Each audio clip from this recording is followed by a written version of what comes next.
Thank you very much for having me. I work as an anesthesiologist. I usually don't introduce myself as that because most people don't know what that is. Anesthesiologists, unless you come for operating room or had a baby, you probably haven't met us before. But we were sitting around trying to figure out a way to describe to the layman what we do, and we came up with the term medical ninja. So medical ninja we feel is appropriate because they're dark and mysterious. No one really knows what they do, and they're the last thing you see before you lose consciousness. So medical ninja we think is pretty appropriate. So I'm talking about a big idea today, just like all of the other presenters, and that's reconciliation between Indigenous people and Canada. The government, when they define Indigenous people, usually divides us into 4 groups: Inuit, Métis, status, and non-status. I suggest an alternative division. There's another 4 groups: traditional, assimilated, transitional, and bicultural. Now, most of those are self-evident as far as what they mean. Traditional, to me, means someone who's connected with their community. They tend to be very content and happy to never leave their home community because that's who they are. Assimilated are people who take on the lifestyle and culture of the community that they move to. Transition are people who are pulled between these 2 worlds, trying to figure out where it is that they belong. And bicultural are people who kind of figured out how to walk in both worlds. So there's a term in medicine called scotoma, and it means to block something out. It's when you have a part of your vision that you just can't see. So I'm going to have you read all the F's inside this paragraph. I'm going to give you 3 seconds, 1, 2, 3. And I want you to be honest with yourself and think of how many F's you actually saw. Now, it's divided into 2 groups of people who go through this paragraph. It's people who see 3 F's or people who see 3 or more F's. So people who see 3 F's, there's 2 different reasons that they usually give as far as why they only saw 3 F's in this paragraph. The first is that when we're taught to read, we're taught to skim. So we skip over small words, things like of, the. The second is that when we read, we usually say the words in our head.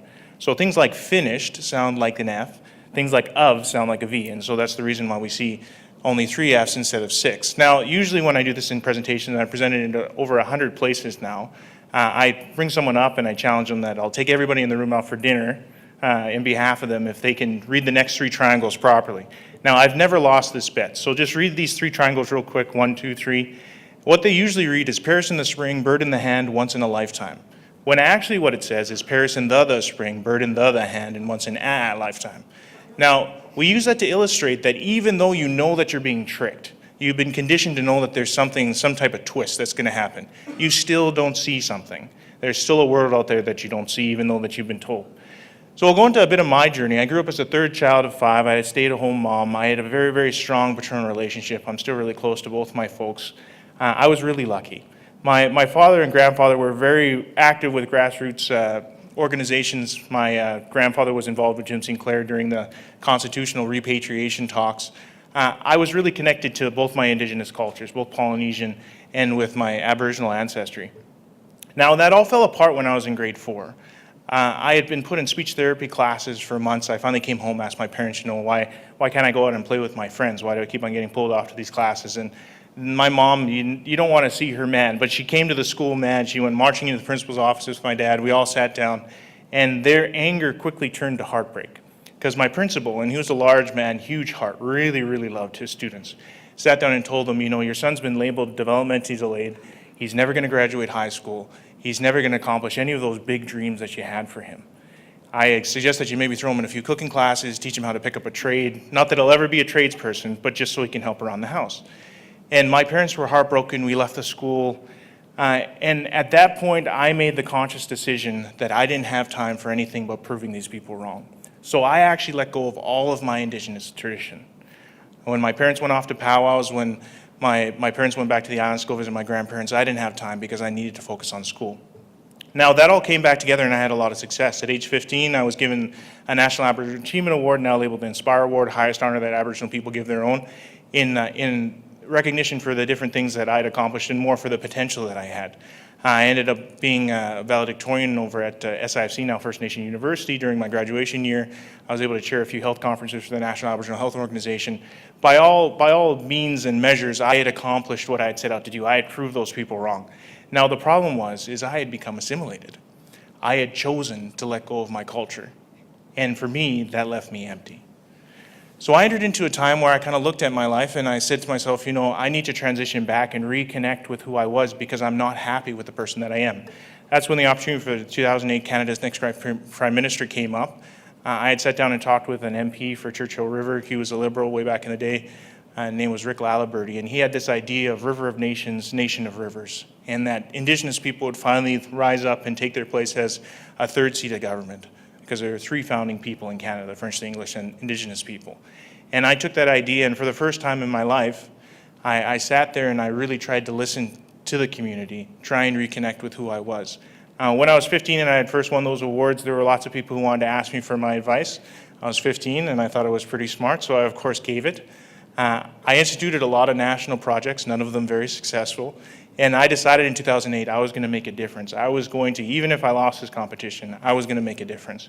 And that was the point where I really started to transition, and I feel like I'm still in transition.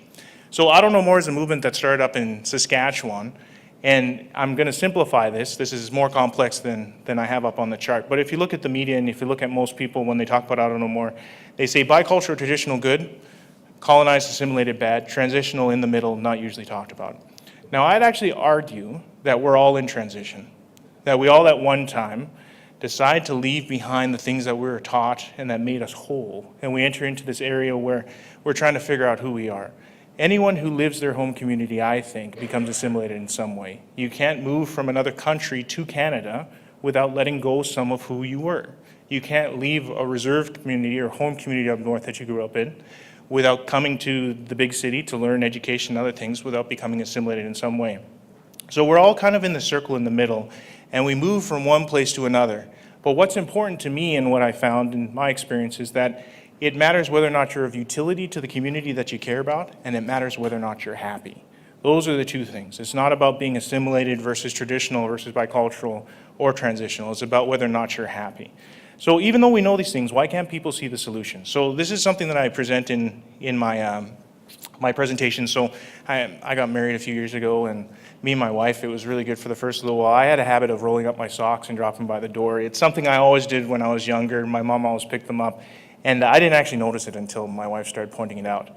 And I used to roll them up and just throw it in a corner. I have no idea why I do it. I know that it's not acceptable. But so she'd sit there and she'd leave the clothes, right? And so I'd sit there and I'd go, hey, you know, my mom always picked up my socks. Why can't, you know, just pick up the socks and mowing the lawn? Or, you know, I had a long day at work, or you know what I mean? And she'd sit there and go, you know what, I'm not a servant, right?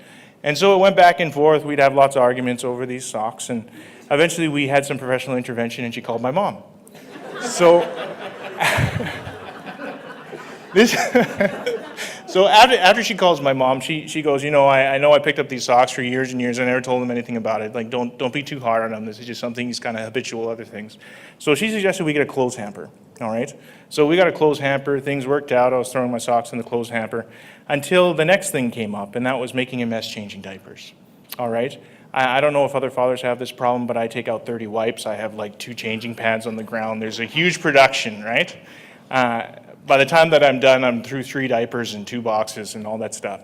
So she'd ignore the dirty diapers because she'd sit there and go, well, you need to get better at it. And I always said, well, my mom did it, right? And she'd sit there and go, well, I'm not a servant. So once again, there's another phone call. So in order to help us out, she suggested we get the diaper genie. Of course, things continued on. There were other issues, dirty dishes, yard work, cleaning the bathrooms, other stuff like that. Any of you who've been married or living with someone else, you know what I'm talking about. Until eventually we became frustrated and we gave up. We were just like, you know, maybe there's some stuff we're never going to work out. So we were very angry and frustrated over what was going on. So the question that I always leave or ask the people that I present this to is, where does the motion come from, and do we all need the same beliefs to get along? Because I had the belief that my mom did it, my wife had the belief, you know, I'm not a servant, right? So what happens is, when I was dropping the clothes and I said my mom did it, I was judging what my wife did based on my own belief system. I was sitting there going, well, my mom did it, why can't you just do it too? So to me, that was irrational behavior. Right? So anything that my wife was saying, and any argument that she gave, I'd sit there and go, well, you know, this is how it was for me. Why can't you just understand me? Why can't you just understand what I'm going through? And that led to anger and frustration. Now, there's similarities in the healthcare system for this. We're taught right now that patients lead the healthcare team. I think it's a positive movement in healthcare for patients to take an active role in directing their care. I think that's very important. But we're taught that patients will be mindful health consumers, right? But if it's your mom who's in that ICU who only has that 3% chance of waking up for a coma, I can guarantee you that most of you will sit there and say, give all medical treatments. even though you recognize that it may cost $3,500 to $6,000 per day to keep someone inside that room, even though we may have this experimental treatment that is a little vial about that big that costs $24,000 for one treatment and only has a chance of reversing things in less than 15% of patients, you're still going to ask for that treatment to be given. Because you live in Canada, you pay for your health care because you're a taxpayer, you need the help now, so you're going to get it. Right? So we as physicians and other healthcare professionals judge what you do as patients, or what I'll do as patients when I go through the healthcare system, as irrational. And patients view what we say when we say, you know, maybe you don't want to stretch this out, other things, as irrational. So this brings us back to different beliefs. So assimilative versus traditional. So I'm using the example of education. My dad was an educator. My two brothers went through education. I had a lot of experience being labeled. In medical school, we're taught about didactic learning. You're taught that all knowledge is equal, all knowledge is available, all knowledge can be learned quickly with minimal effort. Maybe you have to read through a Coles-Mills books or other things. This is what Google promotes, right? Traditional learning, on the other hand, is experiential, right? I had an experience where I went to a youth camp and we sat around and looked at a rock for hours. And I had no idea what was going on, but I was told by my mom, be quiet and go look at the rock, right? And so after the hours had passed, we sat down and we talked about what we saw. And it was amazing because people saw different things even though I was looking at the same thing. And that was an opportunity for me to gain insight into what I was thinking about and what other people thought about as well. So knowledge is not equal in the traditional sense either. There's common things, you know, berries that you can eat, berries that you can't eat, but there's different levels of knowledge. All knowledge is available, but there's a cost to be paid. You have to sit there for hours looking at the rock. And knowledge is learned through sustained effort over time. This is different than Western learning. So when we go back to what my big idea is, and the big idea is that of reconciliation between Indigenous people and Canada. And it's a big idea. But in order to move beyond that, and the previous talk touched on the reconciliation between the French and English, which is still ongoing, we have to recognize that there's a world out there that we don't see. We have to recognize that there's different belief systems. And until we come to that point, we'll never be able to reconcile the differences between Indigenous peoples in Canada. And it is important. Canada has become an energy superpower. Because it's an energy superpower, resource development is more important. As we move forward, there's $1 trillion worth of land development and energy development that's going to happen over the next 10 years. 90% of that is going to be controlled by Indigenous peoples. So if we don't figure this out, the courts are going to dictate what's going to happen. We're going to have a worse Canada than we could have. And I believe in building a better Canada. Thank you very much.